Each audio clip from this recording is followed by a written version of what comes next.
Coucou tout le monde, bienvenue sur Viens et chez moi. Écoutez, prête l'oreille, je suis Vaya Priar et je suis très heureuse de vous retrouver pour une nouvelle semaine, une nouvelle étude de notre programme Viens et chez moi, étude basée sur le livre de Mormon. Et nous continuons à étudier le livre de Mosia. Aujourd'hui, nous découvrons les chapitres 11 à 17 du livre de Mosia. De grands feux peuvent partir d'une simple étincelle. Abinadi était un homme seul, témoignant contre un roi puissant et sa cour. La plupart de ses paroles ont été rejetées et fut condamné à mort. Cependant, son témoignage de Jésus-Christ, qui est la lumière qui ne peut jamais être obscurcie, a allumé quelque chose en Alma, le jeune prêtre. Cette étincelle de conversion a grandi lentement, tandis qu'Alma a mené beaucoup d'autres âmes au repentir et à la foi en Jésus-Christ. Les flammes qui ont brûlé Abinadi ont fini par s'éteindre, mais le feu de foi que ses parents ont allumé allait avoir une influence durable sur les néphites ainsi que sur les personnes qui les lisent aujourd'hui.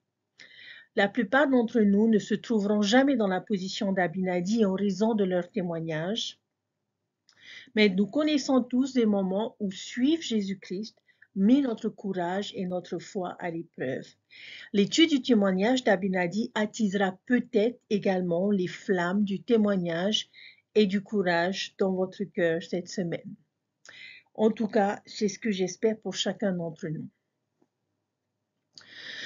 J'aimerais pour commencer vous poser la question suivante. Lequel de vos 5 sens aimeriez-vous le moins perdre? Quel serait le pire?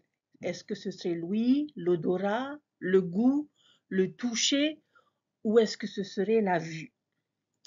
Beaucoup d'entre nous préféreraient ne pas perdre la vue. Pour la grande majorité des personnes, devenir aveugle serait la pire chose qu'ils puissent imaginer. Et c'est là que je placerai également mon souhait. Je ne peux pas imaginer perdre la vue, ne pas pouvoir voir les belles choses qui m'entourent, les visages de mon mari, de mes enfants. La cécité s'avérerait pour moi être une épreuve incroyablement difficile, comme j'imagine que ce serait le cas pour la plupart d'entre nous.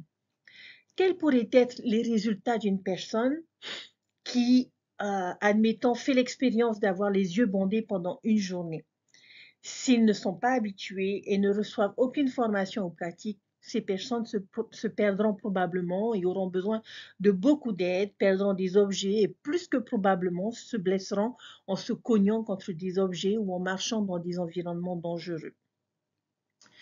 Cette expérience pourrait très bien se terminer à 90% par une tragédie. Pouvez-vous imaginer que quelqu'un s'aveugle intentionnellement, c'est-à-dire prendre leur propre vue? Pourtant, aujourd'hui, nous allons étudier un groupe de personnes qui font exactement cela, qui s'aveuglent au niveau spirituel. Et c'est une forme particulière de cécité. Nous allons l'appeler la cécité du roi Noé. Et au fil des années, malheureusement, nous rencontrons un certain nombre de personnes qui en sont atteintes. Et nous constatons que les jeunes sont plus particulièrement sensibles à cette maladie. C'est pourquoi je pense qu'il s'agit d'une leçon très importante et pertinente pour nos jeunes. La façon dont ils contractent généralement cette maladie, c'est parce qu'ils rencontrent un Noé, ce qui les amène finalement à devenir aveugles. Ce peut être également le cas pour nous adultes, chers frères et sœurs. Mais laissez-moi vous expliquer ce que j'essaye de vous dire. Alors, la première question que nous pouvons nous poser, c'est qui était le roi Noé? Le roi Noé est le fils de Zénith, le Zénith dont nous avons parlé la semaine dernière et qui décide de diriger un groupe de personnes hors de Zarahemla pour s'installer sur les terres contrôlées par les Lamanites. Cela semble fonctionner pendant un certain temps jusqu'à ce que les Lamanites attaquent et tentent de s'emparer de leur ville, la ville de Léhi-Néphi. Et sous la direction juste de Zénith, ils sont victorieux. Nous les voyons prier Dieu pour obtenir de la force. Dans le chapitre 9 de Mosia, ils sont décrits comme des travailleurs acharnés et ils placent leur confiance dans le Seigneur dans leur combat contre les Lamanites. Le Seigneur est donc de leur côté et tout va bien. Mais ensuite, Noé va défaire tout cela. En fait, regardez comment son père Zénith conclut son récit dans Mosia chapitre 10, verset 22, et je mettrai ma propre expression. Et maintenant, étant vieux, j'ai conféré le royaume à l'un de mes fils. C'est pourquoi je n'en dis donc pas plus. Et que le Seigneur bénisse mon peuple. Amen. C'est comme ça que je lirai ce message, surtout si nous savons ce qui va suivre dans l'histoire. Peut-être que Zénith savait quelque chose sur la personnalité de son fils et avait quelques réserves quant à l'avenir de son peuple. Qui sait? Mais on va essayer de regarder de plus près le personnage du roi Noé. Quel genre d'homme était-il? Je vous invite à prendre un crayon et à marquer tout ce que nous apprenons sur lui. Dans Mosia 11, les versets 1 à 7 et les versets 14 à 15. Nous pourrions marquer beaucoup de choses dans ces versets, mais permettez-moi de vous faire part de ce que moi j'ai marqué. Alors, dans le verset 1, on nous dit qu'il ne suit pas les voies de son père, qu'il n'a pas suivi l'exemple juste de son père Zénith. Au verset 2, qu'il ne garde pas les commandements, mais qu'il marche selon les désirs de son cœur. Toujours dans le verset 2, on voit qu'il a beaucoup de femmes et de concubines et se livre à des prostitutions. Au verset 3, nous découvrons qu'il impose lourdement les personnes et prend 1/5 de tout ce qu'il possède pour soutenir son style de vie somptueux et lubrique. Le verset 5, il se débarrasse des bons prêtres de son père et met à leur place des copains, des prêtres élevés dans l'orgueil de leur cœur. Il trouve donc des personnes qui lui diront ce qu'il veut entendre et qui maintiendront ses décisions douteuses. Un groupe d'hommes qui cherchent aussi inconsidérément leur propre intérêt. Le verset 6 nous dit qu'il est paresseux, idolâtre, donc non seulement il est oisif, mais il adore aussi les idoles. Le verset 14 nous dit qu'il met son cœur sur les richesses, la vie tumultueuse, les prostituées. Et le verset 15 qu'il fait du vin en abondance et devient un buveur de vin, ce qui est vraiment un mot amusant, n'est-ce pas? Enfin bref, c'est quelqu'un qui boit beaucoup de vin, donc on pourrait presque le considérer comme un alcoolique. Une étude intéressante, chers frères et sœurs, serait de comparer le style de dirigeant du roi Noé à celui du roi Benjamin que nous avons étudié. Il est complètement à l'opposé de la façon dont le roi Benjamin a fait les choses. Là où le roi Benjamin a conduit son peuple à des alliances, à un profond changement de cœur et à un désir de faire continuellement le bien, Noé pousse en réalité son peuple à commettre le péché. Là où le roi Benjamin travaillait de ses propres mains, Noé oblige le peuple à travailler extrêmement pour supporter son iniquité et sa paresse. Et nous trouvons une phrase révélatrice dans le verset 4 où nous apprenons qu'il avait changé les affaires du royaume. Et pas pour le meilleur, mais pour le pire. Par conséquent, en regardant cette liste, que pensez-vous que les gens pensent du roi Noé? Si vous aviez un dirigeant qui était comme cela, que penseriez-vous? Si je devais vous demander combien d'entre vous aiment les impôts ou sont lourdement imposés, je parie qu'aucun de vous ne lèverait la main. Quelle est la norme ou la définition d'une lourde fiscalité? Dans le verset 3, nous constatons qu'ils sont imposés à hauteur de 1/5 de tout ce qu'ils possèdent. C'est une lourde taxe selon le livre de Mormon. Je veux dire, pouvez-vous imaginer un gouvernement qui prend plus de 20% de tout ce que nous possédons? Et puis, si on allait un peu plus loin et que l'on vous demandait comment est-ce que vous réagiriez si non seulement vous étiez lourdement imposé, mais que le gouvernement que vous souteniez, que l'on utilise cet argent pour soutenir son mode de vie pécheur, paresseux et gaspilleur, dans ce cas, nous serions probablement en colère à ce sujet, n'est-ce pas? Et si quelqu'un se présentait et était prêt à tenir tête à ce gouvernement et à ses dirigeants et à insister pour qu'il change, vous verriez probablement soutenir cette personne, n'est-ce pas?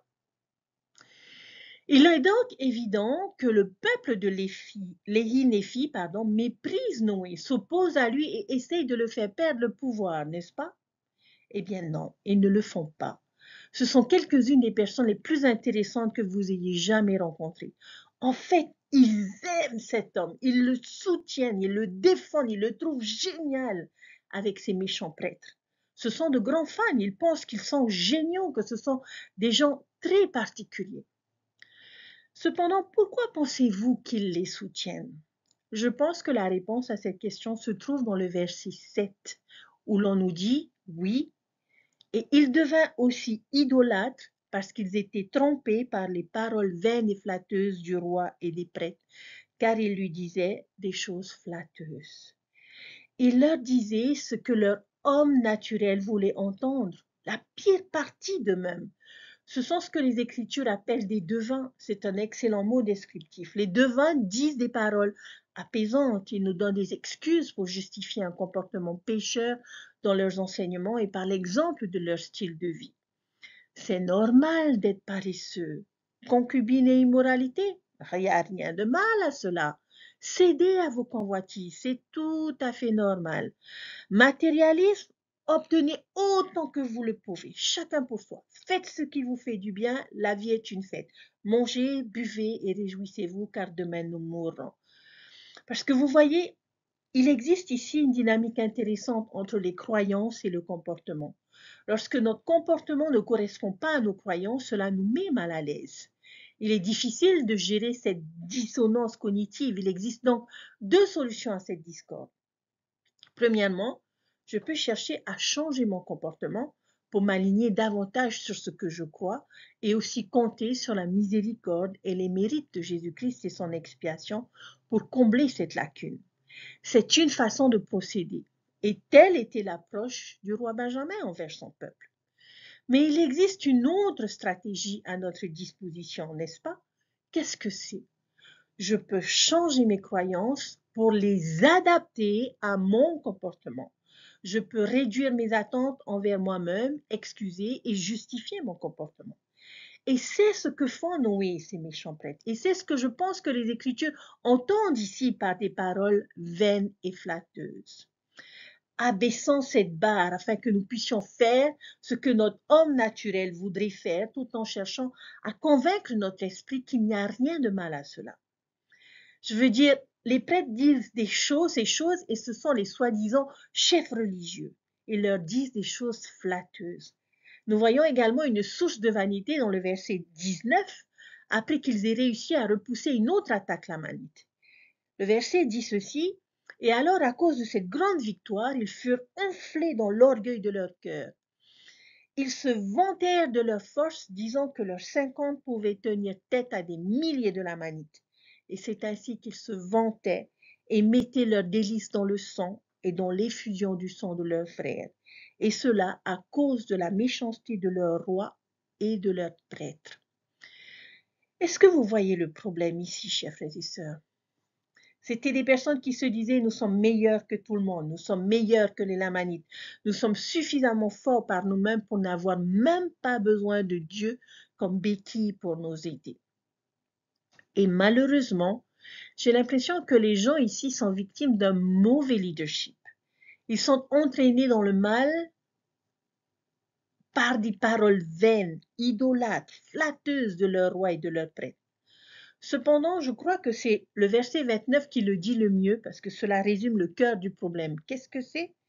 Les yeux des gens avaient été aveuglés. Ils ne voyaient pas ce qui se passait réellement. Ils ne voient pas la tromperie. Ils choisissent de ne pas la voir ou de l'ignorer.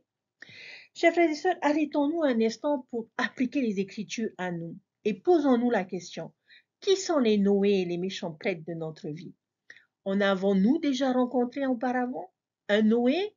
Peut-être quelqu'un qui cherche à nous convaincre d'abandonner nos normes ou de baisser nos croyances, d'excuser et justifier le péché au nom de la liberté, de l'orgueil et de l'indulgence.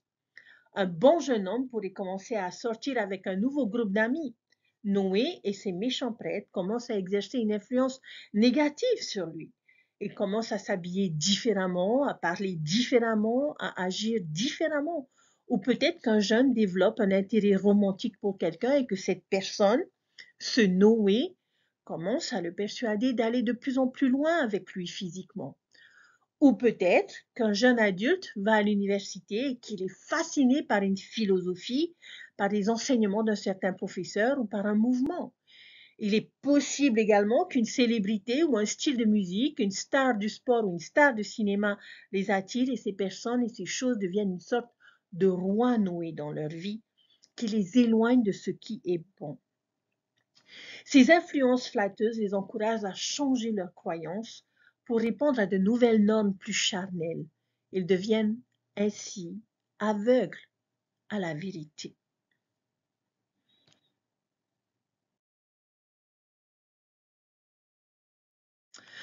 Alors, Quelle serait la solution à notre cécité?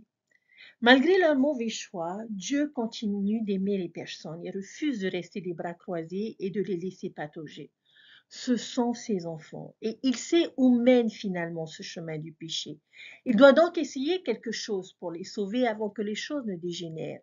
Que fait-il alors? Il leur envoie de l'aide sous la forme d'une personne. Non pas pour les, excusez-moi, pour les juger ou les condamner, mais pour les avertir, les instruire et chercher à les inciter à changer, à se tourner vers Dieu et à se repentir. Et qui envoie-t-il au verset 20? Il envoie Abinadi. Abinadi est un prophète. Mais j'utiliserai un titre différent pour un prophète dans ce cas particulier.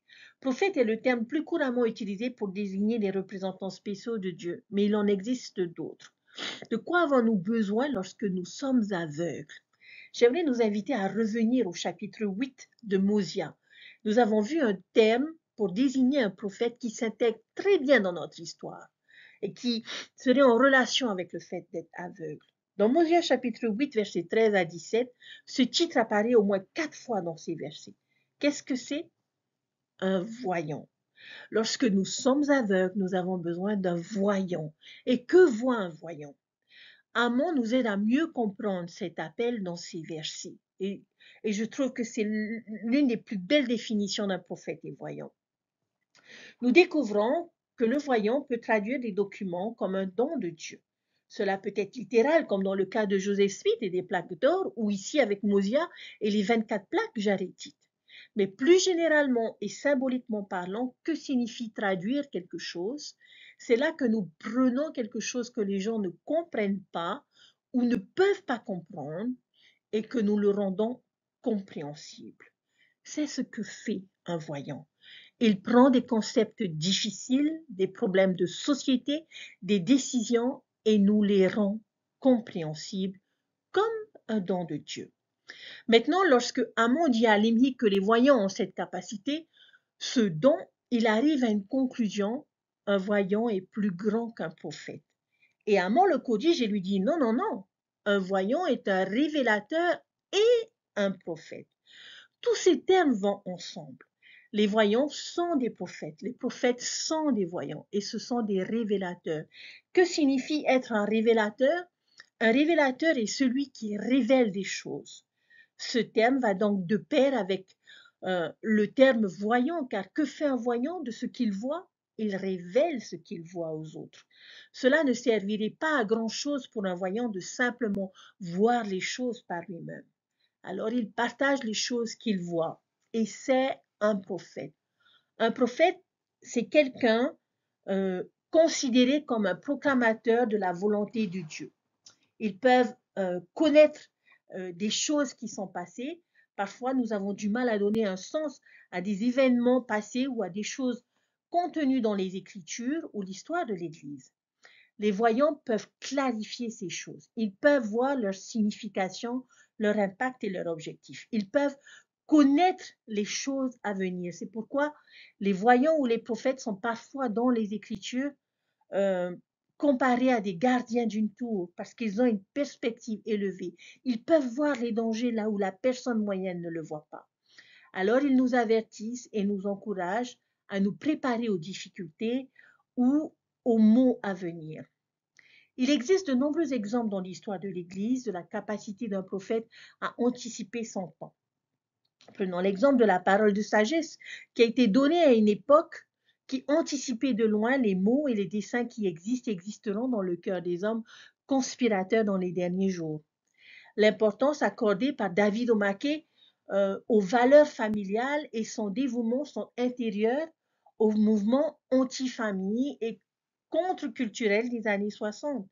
La demande de Spencer W. Kimball d'allonger notre pas dans le travail missionnaire est venue avant même que les grandes parties du monde ne soient ouvertes au travail missionnaire. La proclamation sur la famille a été publiée bien avant que le courant dominant ne commence à remettre en question bon nombre de ses principes fondamentaux.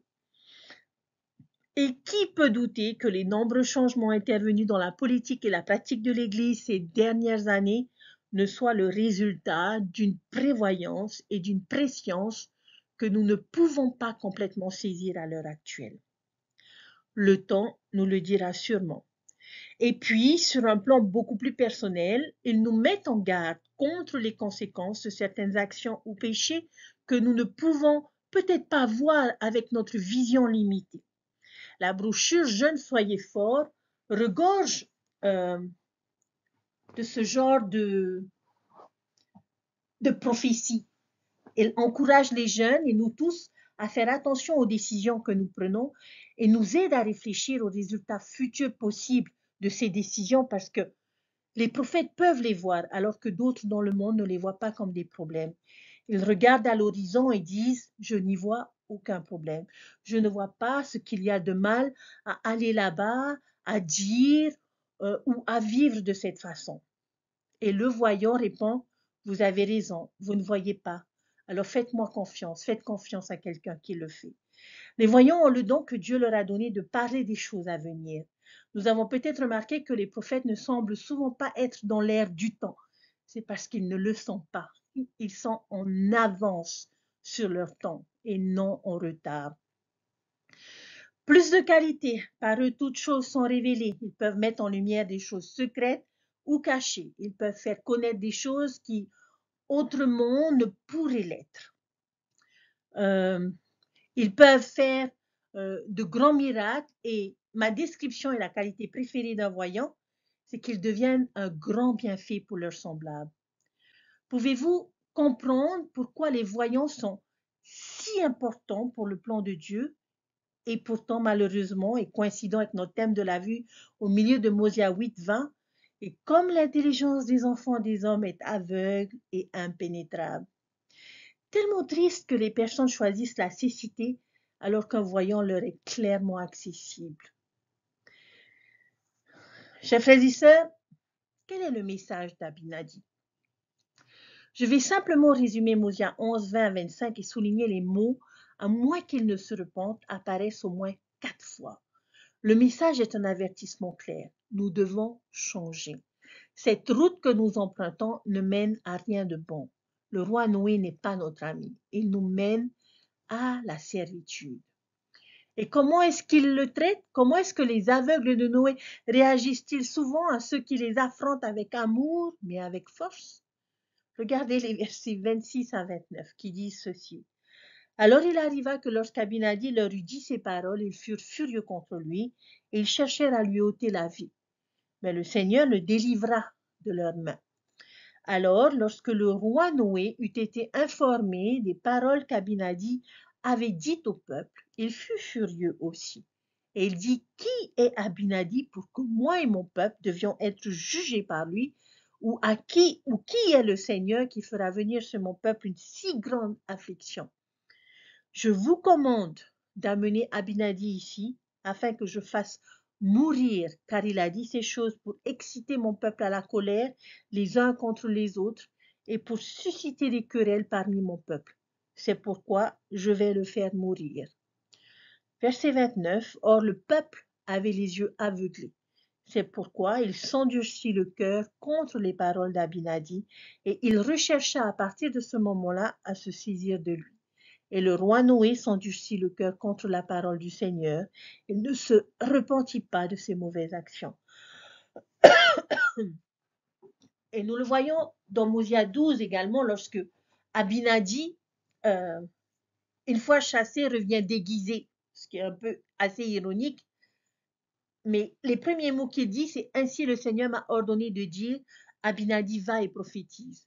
Alors, il fait immédiatement sauter sa couverture. Cependant, quelqu'un m'a suggéré un jour que le déguisement était peut-être simplement pour entrer en ville, et maintenant qu'il ne se souciait pas de savoir s'il serait arrêté ou non. En fait, il veut être amené devant le roi Noé et les méchants prêtres parce qu'il a un message pour eux. Mais regardez ce que disent les gens cette fois-ci dans le chapitre 12, les versets 13 à 14. Et maintenant, ô roi, quel grand mal as-tu fait ou quel grand péché ton peuple a-t-il commis pour que nous soyons condamnés par Dieu ou jugés par cet homme? Et maintenant, ô roi, voici, nous sommes innocents et toi, ô roi, tu n'as pas péché. C'est pourquoi cet homme a menti à ton sujet et il a prophétisé en vain. Encore une fois, il nous juge, ainsi que toi, le roi Noé. Tu peux faire de lui ce qui te semble. Et nous savons que finalement, après avoir prononcé son discours que nous étudierons la semaine prochaine, il le brûle au chapitre 17. Chers frères et sœurs, faisons une pause et faisons une comparaison. Comparons les Écritures. Comment est-ce que les personnes d'aujourd'hui, en particulier les jeunes, ressemblent-ils au peuple du roi Noé? Tout comme eux, Dieu enverra souvent un Abinadi, quelqu'un qui peut voir l'influence négative, quelqu'un avec une perspective et une vision plus claire pour les avertir et les confronter. Un parent, un dirigeant d'église, un ami proche, les enseignements d'un prophète vivant ou les murmures du Saint-Esprit. Ils arrivent et disent, j'ai vraiment l'impression que ce n'est pas une bonne association pour toi. Je peux voir l'effet qu'ils ont sur toi. Tu voudras peut-être considérer cette relation et je ne suis pas sûre que ces amis soient vraiment tes amis. Je ne pense pas que cette action que tu entreprends soit positive. Et ils offrent des avertissements, des conseils, tout comme l'a fait Abinadi. Mais que se passe-t-il fréquemment lorsque les aveugles de Noé sont confrontés? Eh bien, ils défendent leur Noé. Ils se mettent en colère contre le parent, le dirigeant de l'église ou l'ami. Ils utilisent les mêmes défenses que celles utilisées par le peuple de Noé. Arrêtez de juger mes amis, ma musique. Vous jugez ma petite amie ou mon petit ami. Je ne fais rien de mal. Ils ne sont pas si mauvais. Arrêtez de porter autant de jugements. Et ils se mettent en colère et cherchent à faire taire cette voix. Vous savez, euh, courez dans votre chambre et claquez la porte et quittez la maison. Arrêtez d'aller à l'église, ignorez les conseils des prophètes. Et ils ne réalisent tout simplement pas qu'ils souffrent de la cécité du roi Noé. Et je nous demande dans l'histoire qui a vraiment à cœur l'intérêt du peuple, qui se soucie vraiment d'eux. Abinadi, bien sûr. Abinadi est leur plus grand allié, leur véritable ami. Et qui est le véritable ennemi? Noé et ses méchants prêtres. Ils ne font que ça que pour eux-mêmes. N'oublions pas qu'ils vivent richement grâce aux impôts du peuple. En fait, nous savons ce que Noé ressent à l'égard de son peuple. Lorsque nous regardons un peu plus loin dans le chapitre 19, verset 8, le roi ne se préoccupait pas tant de son peuple que de sa propre vie. Et c'est généralement vrai pour les Noé de nos vies. Ils sont intéressés, exploiteurs, manipulateurs. Ils sont plus soucieux que nous d'obtenir ce qu'ils veulent de la relation qu'ils établissent avec nous. Et cela m'amène à ce que je considère comme le message majeur de la vérité de cette histoire. Nous devons apprendre à voir la différence entre les Noé et les Abinadi de notre vie. Reconnaître nos vrais amis et nos vrais ennemis. Pourquoi? Pourquoi est-ce si critique? Parce que la cécité de Noé mène presque toujours à des moments de Noé. Et qu'est-ce que cela signifie? Eh bien, regardons comment les choses évoluent entre les personnes et le roi Noé.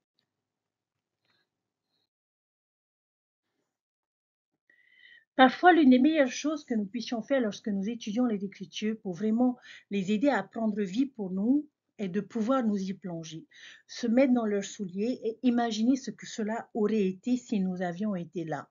Petit spoiler dans l'histoire, on va faire une avance rapide. Lorsque nous allons au chapitre 19, certaines personnes ont déjà commencé à retrouver leur vision et commencent à s'opposer au roi Noé. Au premier plan, nous avons un homme géant qui entreprend d'assassiner le roi. Il poursuit le roi Noé jusqu'au sommet de la tour et il est sur le point de le tuer quand Noé regarde et voit une armée géante de l'Amanite approcher. C'est là qu'il implore sa vie et qu'il dit en gros, Gideon, ne me tue pas, les gens m'écouteront, je dois les conduire en sécurité. Même s'il ne se soucie que de sa propre sécurité. Alors on va imaginer cela. Vous êtes chez vous avec votre femme ou votre mari et vos enfants lorsque vous entendez des trompettes d'avertissement retentir.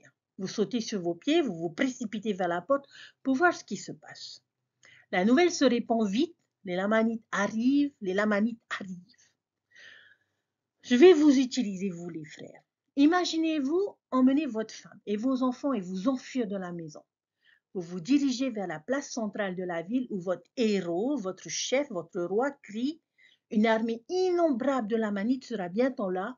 Nous devons courir dans les collines aussi vite que possible. » Alors vous vous tournez pour suivre Noé hors des portes de la ville dans la direction opposée aux forces lamanites. Et vous courez, et vous entendez les cris de bataille des lamanites se rapprocher de plus en plus. Maintenant, pour ma part, je crois que j'aurais du mal à courir pendant un certain temps et que j'aurais peut-être du mal à m'en sortir. Et j'imagine mes fils, qui sont plus grands et plus agiles que moi, pourraient y arriver. Et si j'avais de jeunes enfants, que ce serait plus difficile pour eux. Et on est sur le point de ne pas être sûr de pouvoir distancer cette armée. Et vous pensez que votre femme puisse distancer une armée lamanite de guerriers chevronnés. Mais vous prenez votre femme par la main, vous prenez vos filles, vos fils, et vous encouragez les plus jeunes à rester devant vous et à courir aussi vite qu'ils le peuvent. Et c'est tout cela qui vous ralentit. Vous ne pouvez pas suivre le rythme. Alors le roi Noé regarde derrière lui et voit cela et décide et donne cet ordre viril: laissez les femmes et les enfants, sauvez-vous. Alors vous, dans le feu de ce moment terrifiant, vous êtes tellement habitué à écouter le roi Noé, tellement habitué à suivre son exemple, que vous faites réellement ce qu'il commande. Vous faites l'inimaginable. Vous laissez tomber la main de votre femme, vous laissez tomber la main de votre fille ou de votre fils, et vous dépassez vos garçons et vous partez dans un sprint complet après votre roi. Les bruits de la bataille commencent à s'estomper au loin et vous vous dites: je vais y arriver, je vais m'enfuir. Et après avoir senti que vous les avez dépassés et que vous êtes en sécurité, vous vous arrêtez pour reprendre votre souffle avec tous les autres hommes de la ville autour de vous.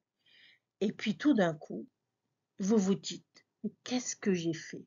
Comment aurais-je pu abandonner ma famille, sachant ce qui arrive habituellement aux femmes et aux enfants aux mains d'une armée adverse?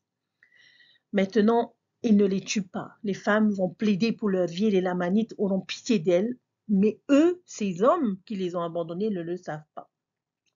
Et donc vous pensez au pire, vous dites: il faut qu'on rentre, il faut que l'on retourne vers la ville. Et vous entendez une voix familière vous crier: non, je vous ordonne de rester, vous devez me protéger. Et maintenant tout le monde se tourne pour voir l'homme qui fait cette demande. Nous le voyons vraiment pour ce qu'il est, parce que, comprenez, la cécité de Noé est un type particulier de condition qui dure rarement éternellement. Et maintenant, à ce moment-là, leur vision est revenue avec une clarté cristalline. Noé a changé. Est-il différent de ce qu'il était avant? Bien sûr que non, c'est la même personne. C'est leur point de vue qui a changé. Et ils vivent ce que j'appelle un moment Noé qui est très douloureux, où la vision revient et nous reconnaissons les Noé pour ce qu'ils sont réellement. Alors j'aimerais donner quelques exemples modernes des moments Noé dans notre vie. Ce peut être le moment où l'on réalise qu'on est accro à la drogue, au tabac, à la pornographie ou à l'alcool. Ce peut être le moment où un jeune homme ou une jeune fille réalise qu'il va devenir parent alors qu'il est encore adolescent. Ce peut être le moment où nous sommes pris dans un mensonge et où nous avons perdu confiance. Le moment où on a tout perdu à cause d'un jeu. Ce peut être le regard de notre conjoint ou de nos enfants lorsqu'ils découvrent que nous avons été infidèles. Au moment où nous sommes arrêtés pour avoir fait quelque chose d'illégal. Et puis, le moment ultime de Noé, lors du jugement final, lorsque nous voyons Satan tel qu'il est réellement et que nous avons perdu notre exaltation. Le peuple finit par brûler le roi Noé. Chers frères et sœurs, nous devons apprendre à reconnaître la différence entre les Noé et les Abinadites de notre vie, car la cécité de Noé conduit à ces moments de Noé. C'est pourquoi j'aimerais supplier tous mes enfants, les jeunes, mes amis, d'apprendre à reconnaître les Abinadi et les Noé, à faire confiance aux voyants que nous avons. J'aimerais que l'Église puisse simplement inventer une paire de lunettes spéciales que nous pourrions distribuer à ceux qui souffrent de la cécité de Noé, pour les aider à voir qui a vraiment à cœur leur meilleur intérêt, avant qu'ils ne subissent ces moments douloureux de Noé, pour nous aider à reconnaître ceux qui ont la capacité de voir les sources de bonheur à long terme et ceux qui, comme le décrivent les Écritures, se soucient plus d'eux-mêmes que de notre bien-être. J'aimerais vous donner quelques questions à méditer, chers frères et sœurs. Est-il possible que nous soyons aveuglés par un Noé en ce moment? Si oui, qu'allons-nous faire à ce sujet? Y a-t-il des moments Noé possibles dans notre avenir? Pouvons-nous faire quelque chose maintenant pour les prévenir ou atténuer leur impact? Comment pouvons-nous écouter plus attentivement les voyants dans notre vie?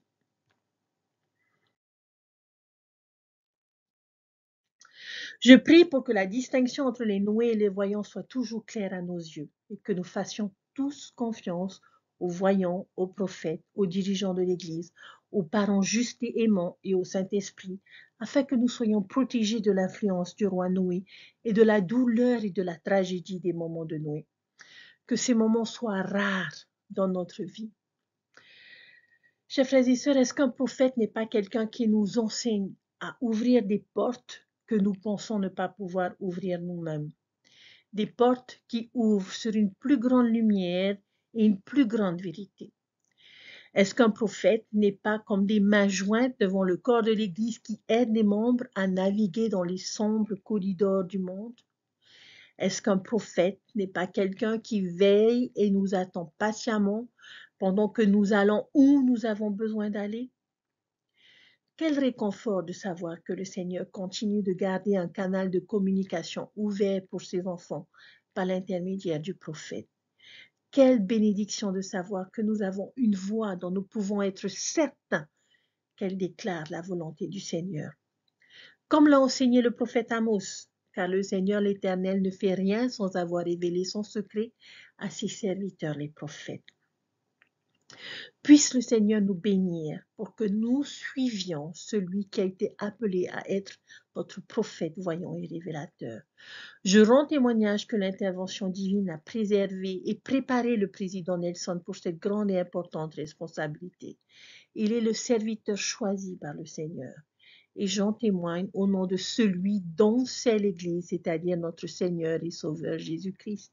Je sais qu'il vit et qu'il nous aime, qu'il est conscient de ces Noé dans notre vie et qu'il est conscient qu'il y en a plein autour de nous. Mais puissions-nous avoir les yeux spirituels, la vue spirituelle nécessaire pour voir les abinadis qu'il place dans notre vie, pour nous aider à faire de meilleurs choix, pour nous aider à nous repentir et à revenir sur le chemin des alliances.